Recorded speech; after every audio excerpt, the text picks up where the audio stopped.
What to expect from Carlo Ancelotti's Everton? They're a strange old side. For me, obviously, at the beginning of the season, they were fantastic. They won a number of games. They were scoring a lot of goals. They played that 3-5-2. Luca Digne as a wing-back getting forward. Calvert-Lewin getting the deliveries into the box that he so craves. And obviously, being how effective that he is within the box, Everton were able to win games. But they were weak defensively. And there is part of me that looks at this Everton side and thinks, despite being a compact 4-4-2, on occasion, Carlo Ancelotti putting such an emphasis on being able to deal with aerial threats and keeping the shape, that they are still weak. And a lot of that for me comes down to the centre-back partnerships that they've shown this season. Keane and Mina started off the season with Keane being the better of the distributor, and it gave Everton an option in terms of playing the ball over defensive lines, and it allowed Calvert-Lewin to be deployed a little bit further up and on the shoulder, where he could use his pace and his athleticism to hurt defences. But what's happened since Holgate's come into the side, and obviously Godfrey's been switched around, whether he's been a centre-back, whether he's been a left-back, the Holgate-Keane partnership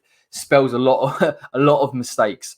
I don't know whether it's communication, whether the fact they haven't played too long together, but it does give West Ham an opportunity in this game to try and utilise that. If Godfrey plays with Holgate, he's the more aggressive, he's the quicker of the centre-backs, he's more dominant in terms of the air, but it does fit into this narrative that Everton will, particularly with some of their centre-backs, go out to individually press West Ham. If we do want to play a 4-2-3-1 with some attacking midfielders in there that are likely to get on the ball, and if you want to play a higher line and overload them a little bit, there will be spaces in behind, and this is where Mikel Antonio could absolutely thrive. You've got to talk about Jordan Pickford when you're talking about Everton, a keeper that has improved throughout the season. A lot of that's to do with Olsen coming in and putting a little bit of pressure on him. I think he's more decisive. I think he's slightly calmer. He's always been a decent reflex shot stopper. It's when he's had to go and make a decision that he's been rash. And it seems to me that he's becoming a little bit more patient in terms of making those decisions. So I think he's improved since the last time we played him, and it will be slightly difficult to try and exploit him and expose him.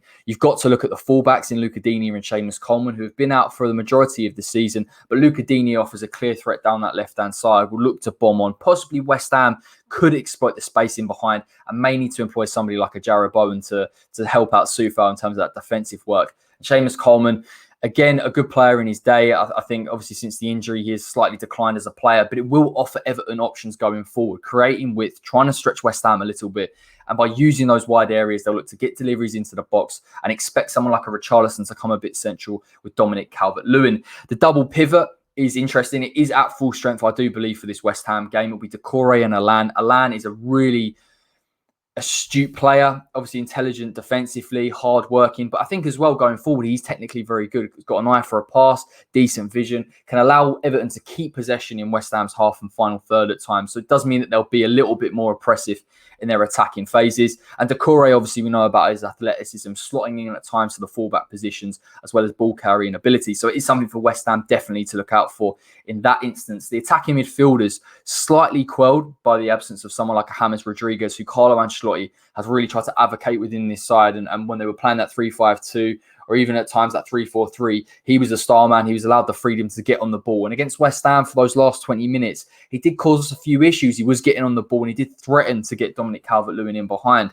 But he will be out for this game. So it will leave somebody like a Sigurdsson in the number 10 role. I imagine Richarlison will start off on the right-hand side with Iwobi on the left.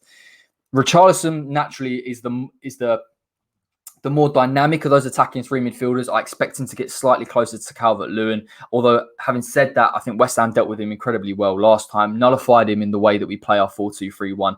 And for me, he went slightly missing in those games. Iwobi's a hard worker, a decent ball carrier. But I think when we're looking at both of those wide attacking midfielders, I'm not expecting them to necessarily threaten West Ham, to stretch them out of position. I think that's where my comfort comes from West Ham, and possibly without the presence of Declan Rice in that holding midfield will give us a little bit more solidity. And Sigurdsson, again, is another player that you cannot afford to give space to. We know his passing ranges. We know his shots from distance. He's really clinical from set pieces, but he isn't the most athletic. And I think if West Ham are going to employ someone like Manu Lanzini in a holding midfield role, that type of game will suit him. And it will mean that Everton will have to play slightly further up and leave themselves slightly exposed for West Ham to transition on them. And this could play into our favour. Obviously, we played really well against Burnley last time out in terms of being dominant on the ball, beating the press. And maybe you'll have to do it in this game. But ultimately, I feel like there's going to be a lot more opportunities in terms of transitional play.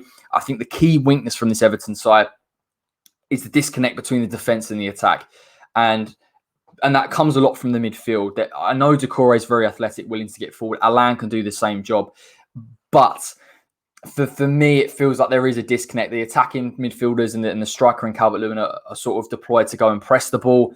And at times that double pivot is asked to sit a little bit deeper. And there is that space that West Ham can move into. So possibly a game for somebody like a side Benrahma. But you definitely feel that West Ham, with the likes of Jesse Lingard, even Pablo Fornals, Mikel Antonio from deep, will have a lot of opportunities to run into space and will ask questions of this Everton defence. But that is what you can expect from Everton, a 4-2-3-1. Alan and Decore back, Dominic Calvert-Lewin as their focal point, with Luca Dini and Seamus Coleman giving them a little bit more width on the attack. But let me know your thoughts in the comments section.